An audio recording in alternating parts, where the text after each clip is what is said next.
Much of the world is on lockdown right now while we endure through the COVID-19 pandemic. Sports are suspended, businesses, schools, and churches are shuttered, and there are quarantine, work from home, and shelter-in-place protocols that are now in effect worldwide. Hello everyone, Rev Brad coming to you from the Touchline.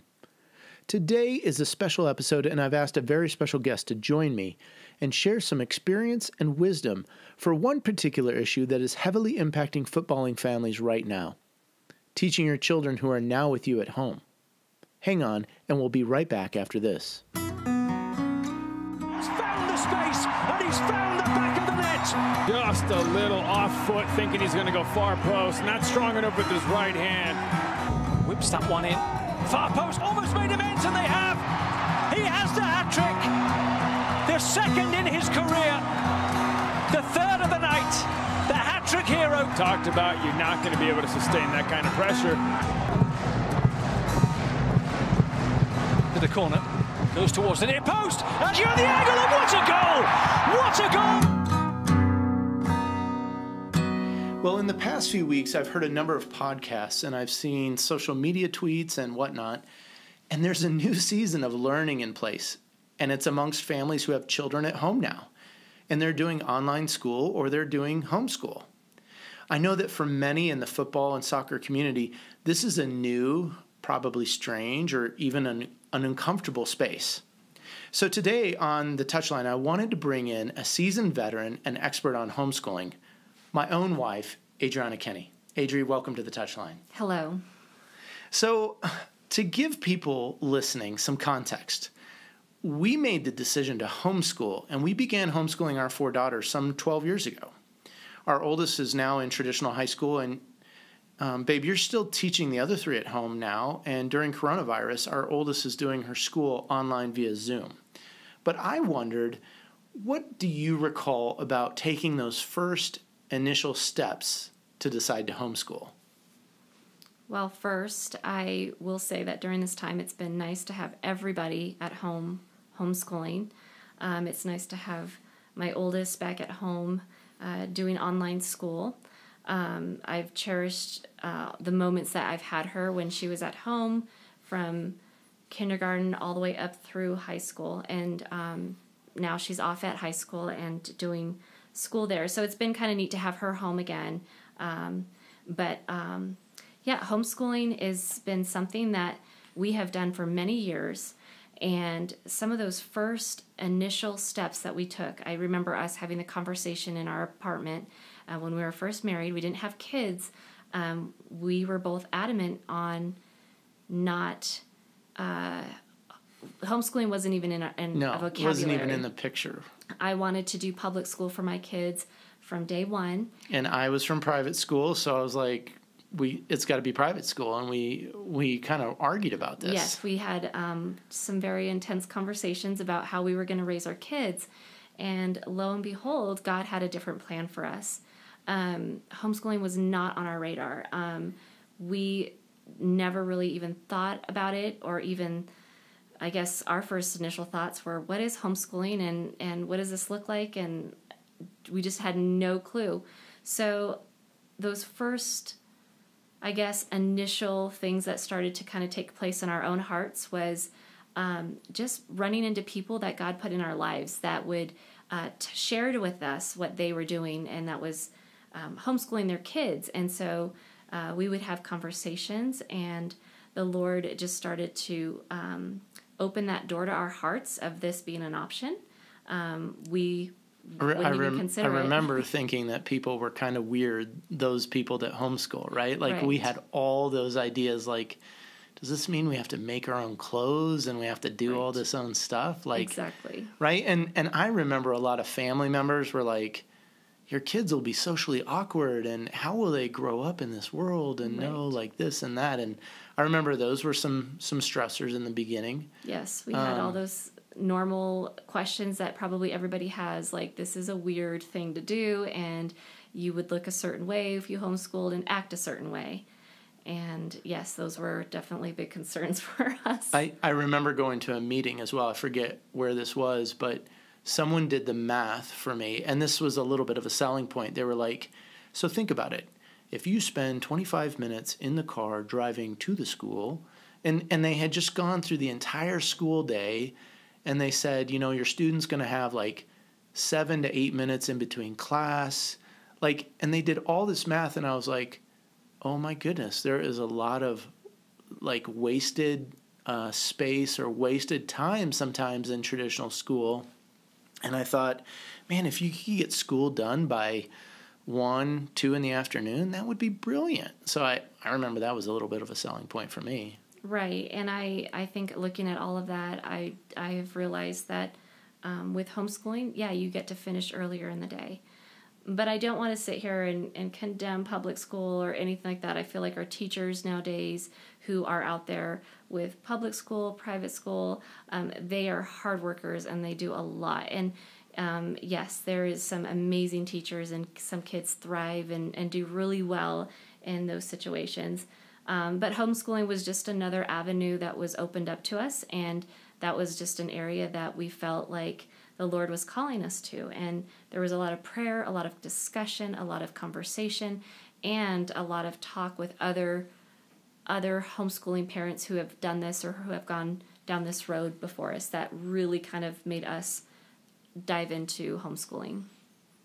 Yeah, and I think that when you talk about some of those early friends, I remember them encouraging, and especially some of the dads, because I was talking to them, and they would encourage me and say, no, this is a cool way for family to happen, and can you imagine just doing life and teaching as you go? And I remember a few conversations and a few books read where we're like, well, okay, well, what kind of homeschooling will we do? Because I forget what the style of it, the teaching's called, kind of where you're hands off and you're like, well, if they unschooling.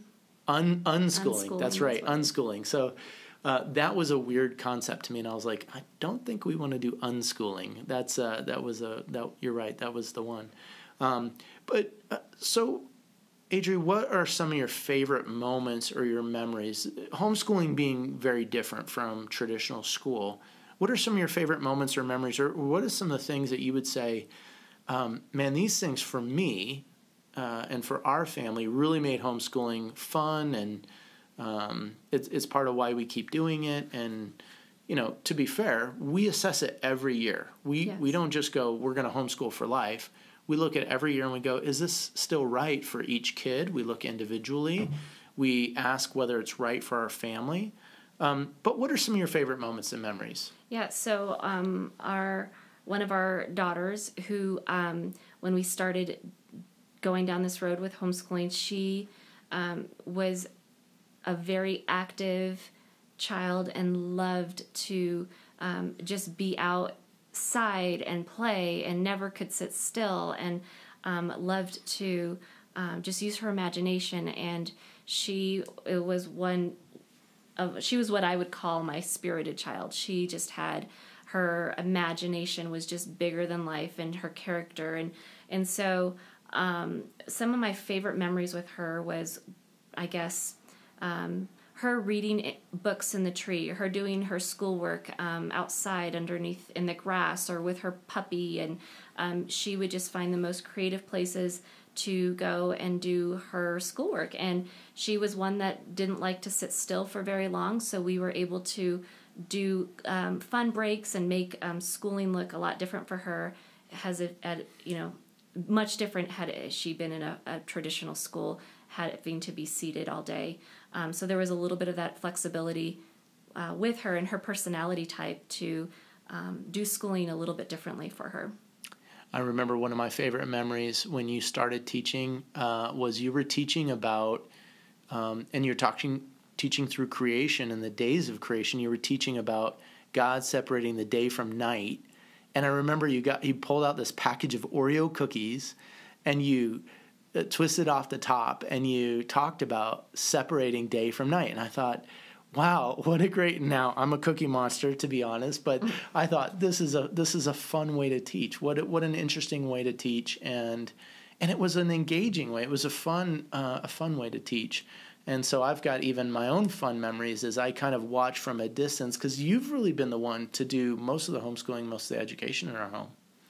Right. I mean, there was a lot of resources that I used. There was a lot of, ideas that I got from other families that had been homeschooling, and so I would take those and try to create a different path for my daughters of learning and making it very hands-on, yet also just trying to engage them with where they were at and their learning styles. That was the cool thing for me, is seeing how you could read their learning style, you knew your teaching style, and then you would kind of piece together a curriculum that made sense. And it didn't always start out perfect, and you changed time to time, right? You would change different subjects, right? You've Yes. changed a number of subjects over the years. Right. So, every year you would learn something new or would figure out like, yeah, that didn't really work, or this, I kind of want to engage more in this area with schooling.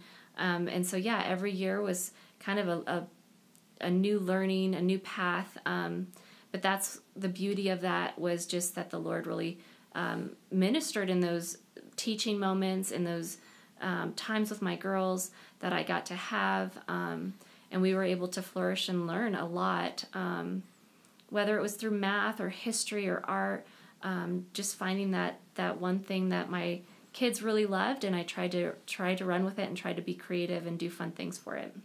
Oh, yeah, there's that one song about John Henry, and one of our kids has recently wanted to name our new pup John because of John Henry, and going through this whole historical thing about the wives of John Henry and everything that he had. So, well, babe, there's probably a lot of parents out there right now in the football world that are wondering, what do I do now? Daycare is closed, schools are closed, my spouse, my partner is home, interfering with my daily routines. Life is in chaos in the midst of coronavirus and lockdowns and shutdowns and shelter in place. And I have to somehow teach my children and make sure they're doing their schooling. Help! What would you say to the father, to the mother, to the parent that is feeling a bit overwhelmed right now at the prospect of homeschooling?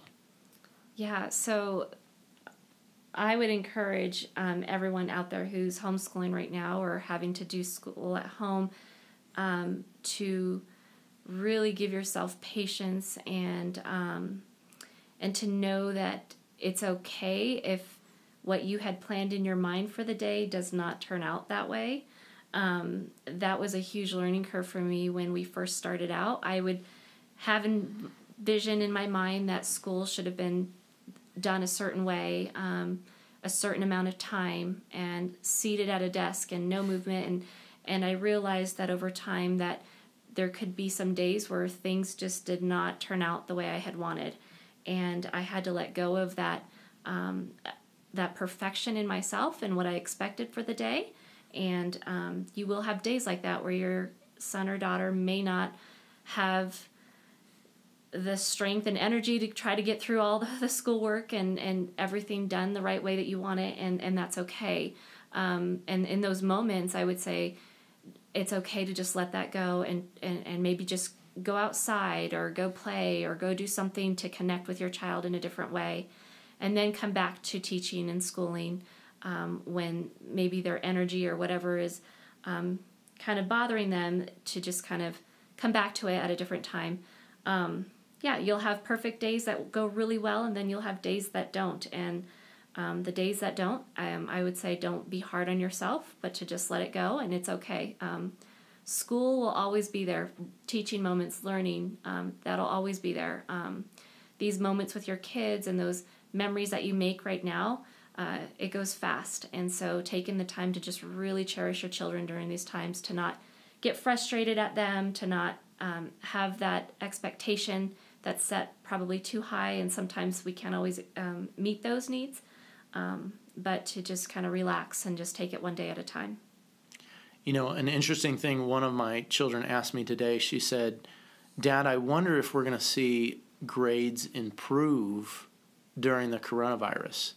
And I don't really know the basis of her questions, but I think, you know, it was a little bit of maybe some of the stress and pressure of I don't know, maybe getting up early in the morning and getting somewhere, getting the routine down, or just even being in the environment of school. I know a lot of children are probably missing their friends, and parents are missing the rhythm of having that space and time to themselves or to the activities they would normally do. But I think one of the things I've appreciated, Babe, that you've always seemed to do is for the ones that have a bit of energy, you help them get that energy out. So it's like, okay, go do your numbers and your counting and your math stuff while you're bouncing on the trampoline, and all of a sudden an exercise of bouncing up and down becomes a counting mechanism for them, or turning learning into a song, or maybe even watching a movie at some point and doing a teaching moment out of that, or it's going to the grocery store. This is a common one that I think I remember hearing in the meetings. I don't know how much we do it, but going to the grocery store and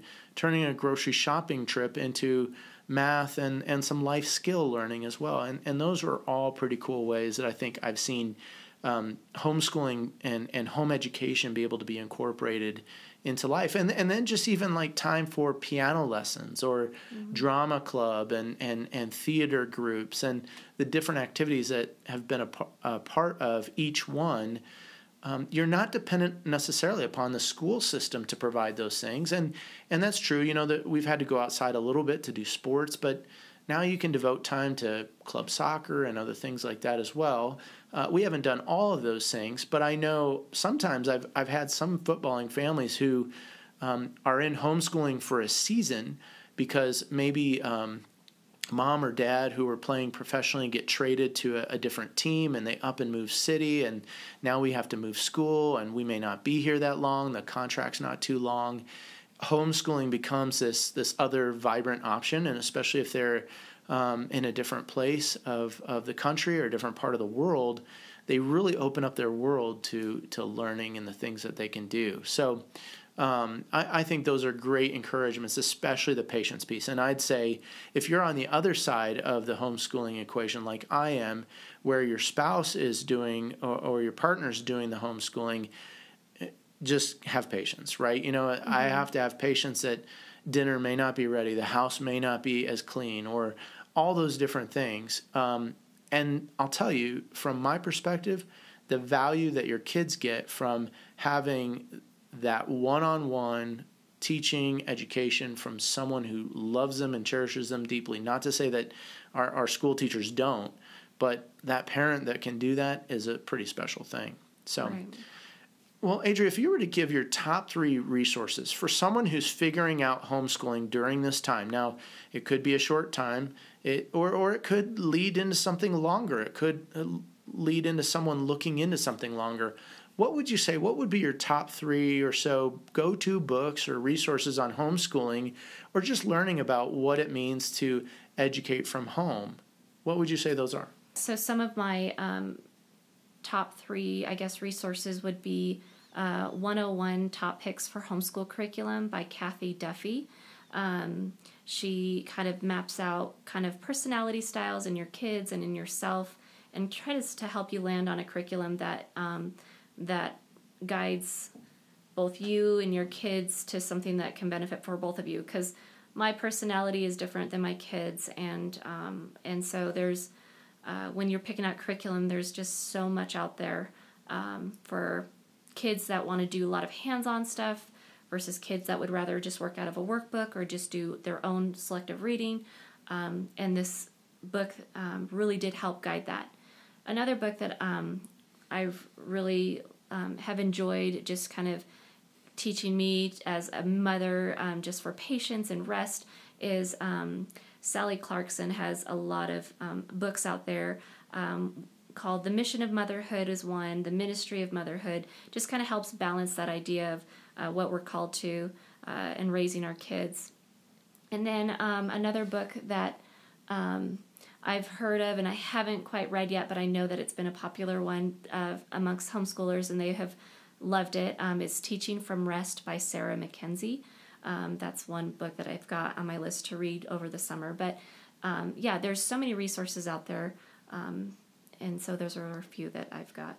Yeah, and I would say, too, there are a lot of resources out there, and you can find things that match your needs. There's groups out there, and these were things we didn't know when we started homeschooling, but there's people that, they come together, and I forget what kind of group are they called, like where you come into like a combined learning time, and maybe one of the children's dad is a lawyer, so he comes in and maybe he gives a presentation on legal things, or maybe one person's spouse or partner is a doctor, and they come in and describe medical things, and so there's this sort of combined teaching groups that happen, and those are pretty cool. Yeah, there's a lot out there.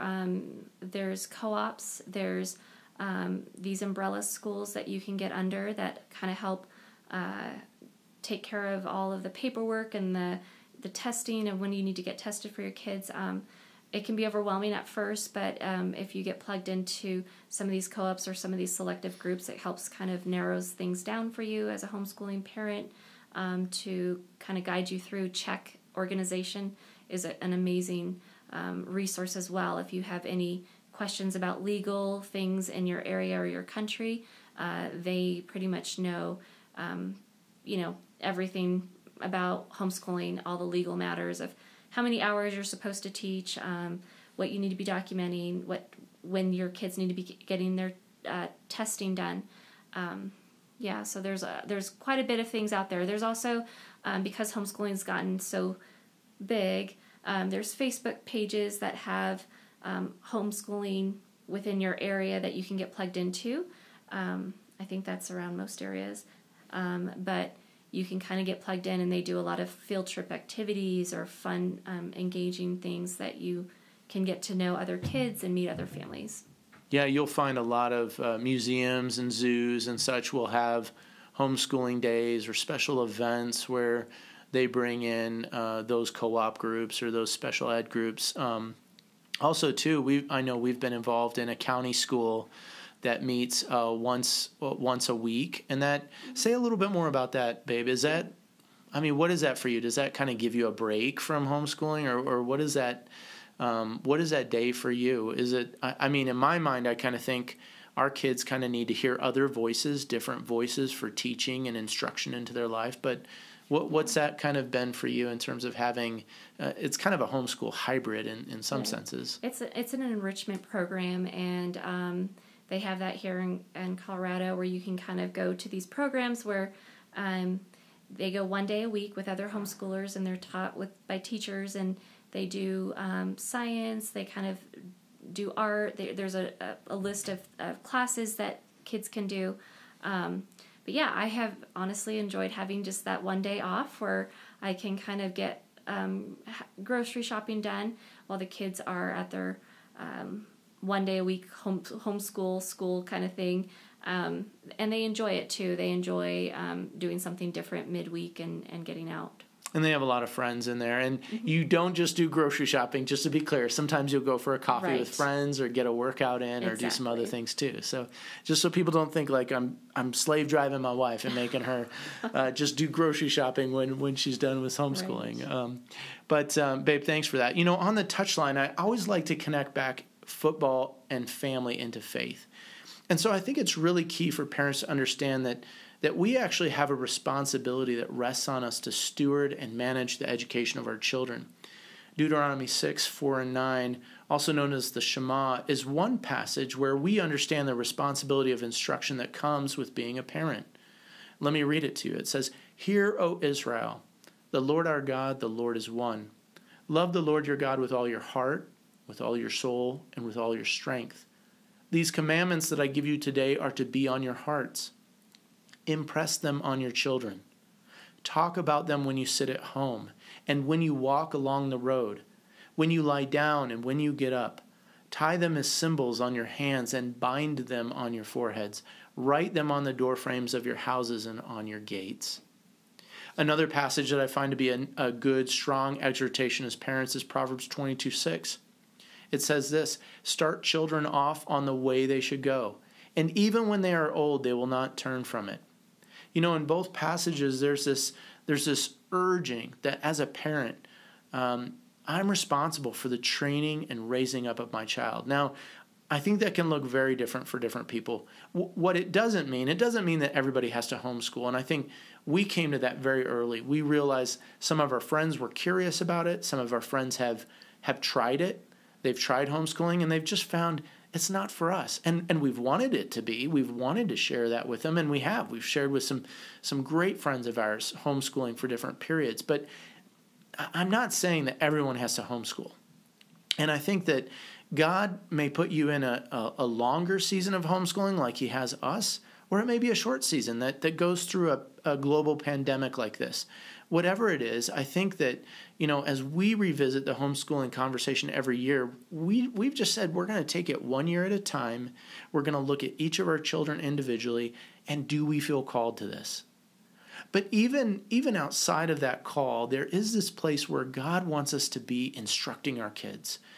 He wants us to help filter the events that are going on in our world, the things that are going on in our day and age, and help them understand and have a foundation, to have a basis of understanding, so that when they go through this, they're not left to just wonder.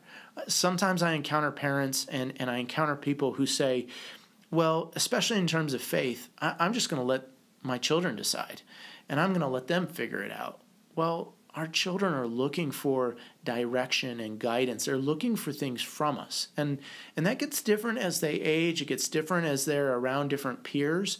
But we still have this instruction, this command on us as parents that we're to raise up our children. We're to instruct them.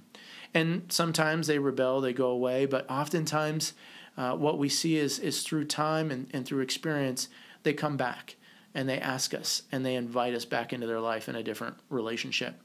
The other thing that these passages mean is, especially as a parent, we can't simply just check out and leave teaching and instruction of our children up to the school or up to the daycare or up to the church. Whether it's the daycare worker, the church youth pastor, or the middle school teacher, they aren't just tax and tithe dollar paid childcare for us. We need to be involved. I need to be involved and connected into understanding and promoting and affirming those things essential to learning throughout the course of daily life. And yeah, Oreos talking about God separating day from night, that's pretty cool, at least in my book, because I'm Cookie Monster. But what are the smaller ways that we can keep teaching and reinforcing and reminding our children about our faith and about what they can learn about God's great world? And there's so many teachable moments in the daily moments of life. Sometimes it's too much. But that responsibility of teaching and instruction is especially important at the level of one's faith. And I would even say that faith is foundational to all the other pieces.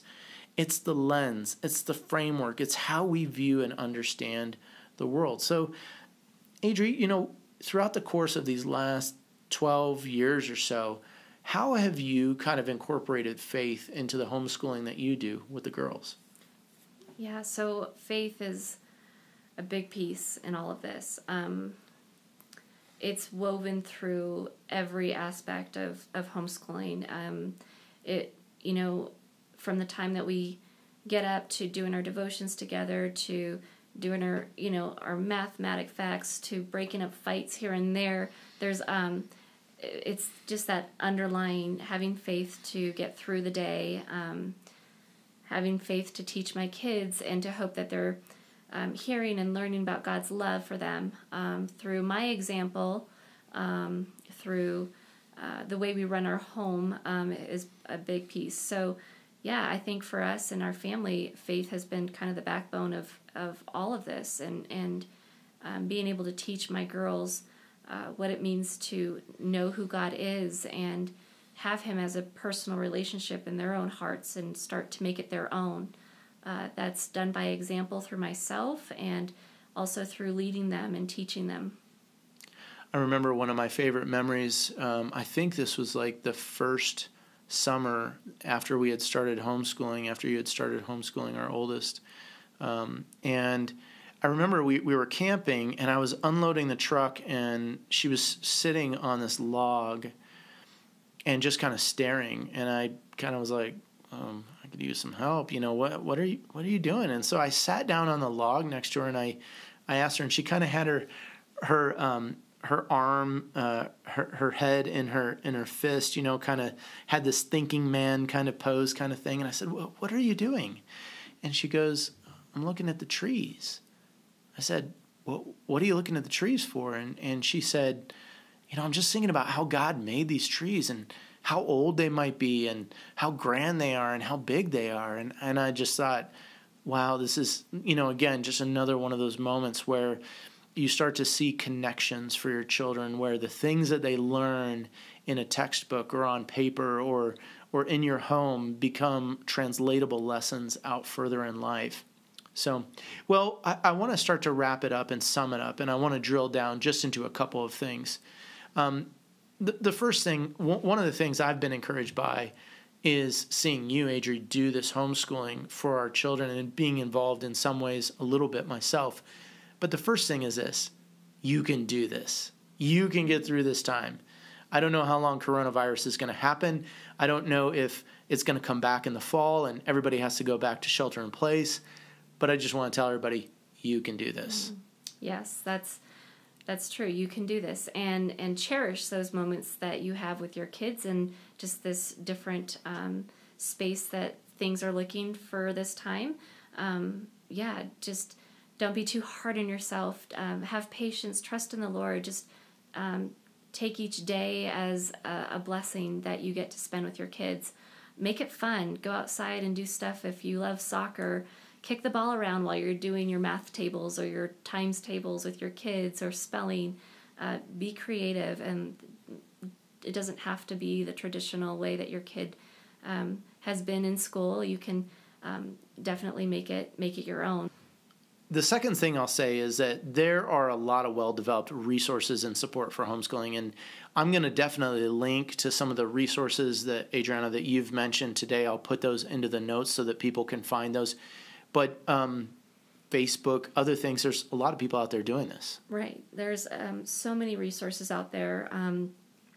There is a lot of, I know of a lot of other homeschooling moms who have stepped up to the plate to create these amazing lists of what you could do with your children, during this time if they get bored, and all these different amazing activity ideas, and also just encouragement in how to homeschool. So there's a lot of resources out there that are coming out, at least amongst my homeschooling friends, that are putting out there. If you look close enough, I'll bet you'll find another mom that's out there homeschooling all the time, and they can even give you some great tips for even a shorter period. Reach out to them. If you don't have anyone, reach out to us. We'll help.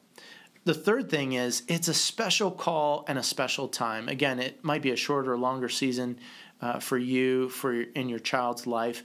But Adriana, as you said, this is a special time. So just capture it, enjoy it. I think even, one of the fun things for me is now all of our girls are of the age where we can all play Grump, which is like a solitaire spin-off game, and we've all kind of learned that game during our stay-in-place orders, and we're playing it regularly. Mm-hmm. It's like we clear the dishes from dinner, and hey, let's get a game of Grump going on. And plus, Grump is a good fitting title for my personality sometimes, and I think the girls enjoy playing that game.